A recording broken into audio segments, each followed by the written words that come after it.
tema. Vamos ahora a darle la bienvenida al señor Alonso Cárdenas. Él es politólogo, especialista en temas, ¿no?, que justamente necesitamos en estos momentos analizar. ¿Cómo está, señor Cárdenas? Muy buenas noches, bienvenido. ¿Qué está pasando?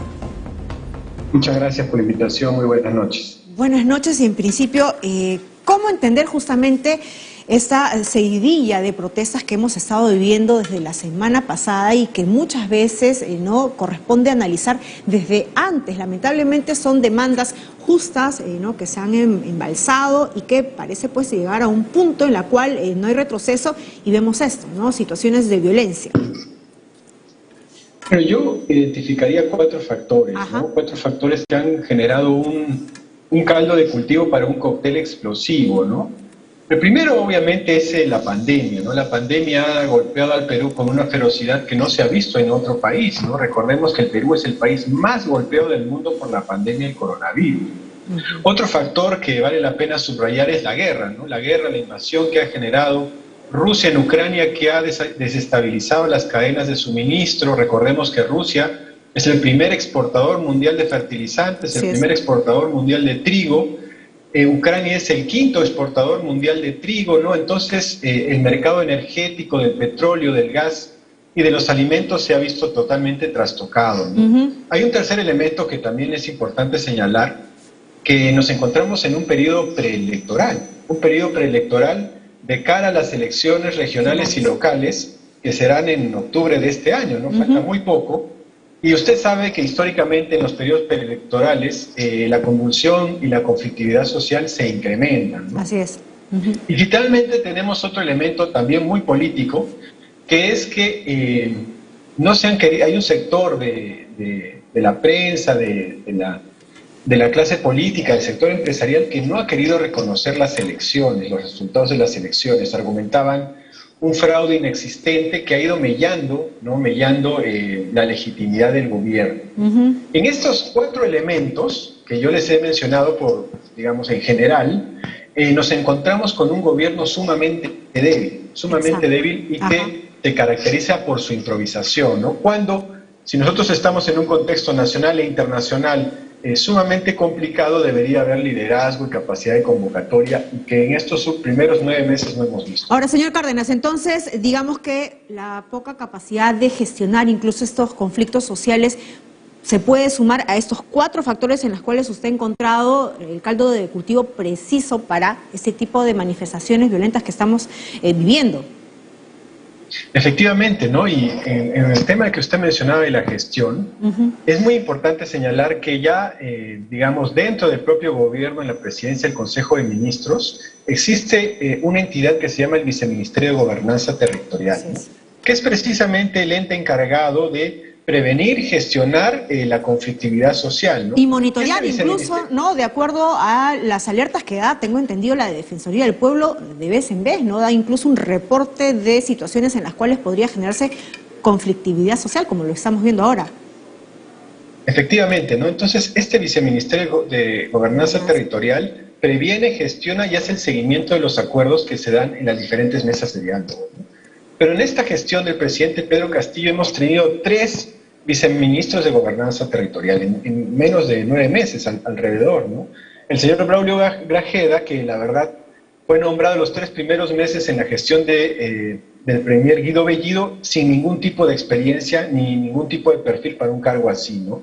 Luego estaba el señor Pablo Sánchez con la señora Mirta Vázquez, y finalmente el señor Jesús Quispe, que lleva 1 mes en el cargo y ha tenido que gestionar una situación de convulsión social que no se veía hace mucho, ¿no? Entonces, este Viceministerio de Gobernanza Territorial, que es clave y fundamental para un manejo tan delicado de la conflictividad, ha sido, no se le ha dado la relevancia del caso, se ha puesto personas sin el perfil, se ha desmontado todo lo que se había avanzado en gobiernos anteriores, y ahora estamos viendo pues las consecuencias. Claro que sí. Señor Cárdenas, y esto es en lo que alcanza de responsabilidad, para decirlo de alguna manera, al gobierno central, al Ejecutivo. Pero también, ¿cuánta responsabilidad alcanza al Congreso? Digamos, en el Congreso hay representantes de las distintas regiones en donde se han desatado estas situaciones, y son demandas que, imaginamos, han sido canalizadas a través de sus propios representantes, los congresistas de cada región. Bueno, eso de que es canalizado por sus representantes es un decir, ¿no? Porque O un deseo, recordemos ¿no? que es un deseo, efectivamente, porque recordemos que el sistema de partidos políticos en el Perú, de acuerdo con el último Latinobarómetro, esta encuesta a nivel regional que mide cuál es la percepción de la ciudadanía en relación con su clase política, nos demuestra una vez más que los partidos políticos en el Perú son los más repudiados en América Latina, ¿no? Es decir, los partidos políticos en Venezuela y en Nicaragua tienen mayor nivel de aceptación y mayor nivel de cercanía con la ciudadanía que los partidos políticos peruanos. Entonces, al tener esta situación, las demandas que tiene la ciudadanía en las regiones no es canalizada por los partidos políticos y tampoco por los representantes en el Congreso, porque en muchos casos son vientres de alquiler, ¿no? Cascarones vacíos que no tienen la institucionalidad para poder servir como transmisión entre la ciudadanía y la clase política.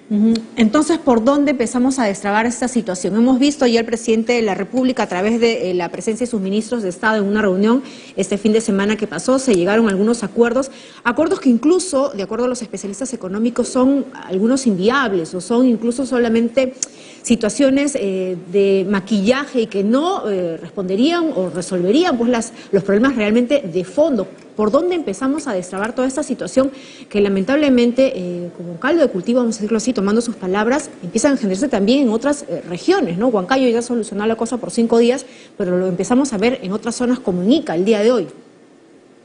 Bueno, aquí lo que se necesitaría es pensar un poco fuera de la caja, ¿no? Como se dice. La eliminación del impuesto al consumo de la gasolina es un parche que la verdad no sirve de mucho, ¿no? Esta crisis podría verse como una oportunidad, por ejemplo, en el caso de los transportistas, para cambiar radicalmente cómo se transportan los alimentos en el Perú, ¿no? Muchos de los camiones que utilizan para transportar los alimentos son viejos, contaminantes, obsoletos, lentos, ¿no? Entonces, a través del Banco de la Nación y de COFIDE, se podría diseñar un programa para que se genere todo un proceso de incentivos para modernizar la flota de camiones que existen actualmente, que es muy antigua, ¿no?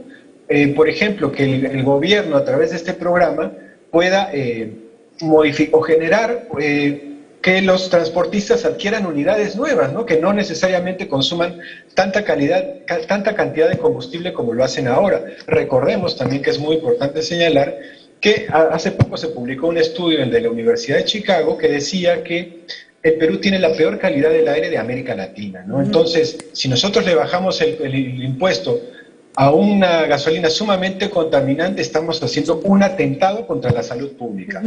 Por ende, debemos pensar un poco más allá de la caja y decir, ¿por qué no diseñamos un programa, una política para que el transporte de alimentos, en este caso específico, se modernice? Y eso a través del apalancamiento de los créditos que puede dar el Estado. Claro, pero imaginamos que llegar justamente a esas soluciones, ¿no? Como usted lo señala, es fuera de la caja, es luego de que se haya de alguna manera subsanado y puesto las cosas un poco más paños fríos, ¿no? Que es lo que hemos visto que ha hecho el gobierno en estos últimos días, con estos anuncios a los cuales se ha arribado con los dirigentes transportistas y de agro en la región Junín, ¿no? En la ciudad de Huancayo. Pero por lo pronto, hemos visto ya en las últimas horas también situaciones de violencia, incluso hemos visto acciones delincuenciales, vandálicas en muchas zonas del interior de nuestro país, que nos hacen pensar que hay pues como una mano negra, ¿no? O que hay incluso grupos o poderes oscuros que les interesa generar la zozobra, el caos, el miedo. Esto podría deberse, en principio, a uno de los puntos que usted nos señalaba, el tema preelectoral también. Bueno, efectivamente, ¿no? Si bien las protestas son legítimas y los reclamos son totalmente válidos, existe una parte que se ha convertido pues en una especie de actos vandálicos lumpenescos, ¿no? Que me recuerdan mucho lo que nosotros vimos en el gobierno de Susana Villarán cuando era alcaldesa para el desalojo de la parada, ¿no? También vimos que eran grupos organizados, ¿no? Lumpen, que buscaban crear el caos y la zozobra. Esto lo estamos viendo ya un poco más a nivel nacional, pero ahí debería intervenir la inteligencia del Ministerio del Interior, ¿no? El Ministerio del Interior, la Policía Nacional, tienen programas y direcciones de inteligencia que deberían desmontar este tipo de actos vandálicos. No se está viendo hasta el momento, probablemente porque el Ministerio del Interior también ha sido sumamente debilitado en estos últimos 9 meses. Lamentable, ¿no? Vamos a ver cómo es que se va llegando a una solución. Por lo pronto sabemos que se van a reunir pues las agrupaciones políticas que tienen representación en el Congreso con el presidente de la República. Vamos a ver qué se arriba a ello. Muchísimas gracias, señor Cárdenas. Siempre es un gusto conversar con usted para que nos dé pues justamente el análisis preciso mediante su óptica de especialista en la política.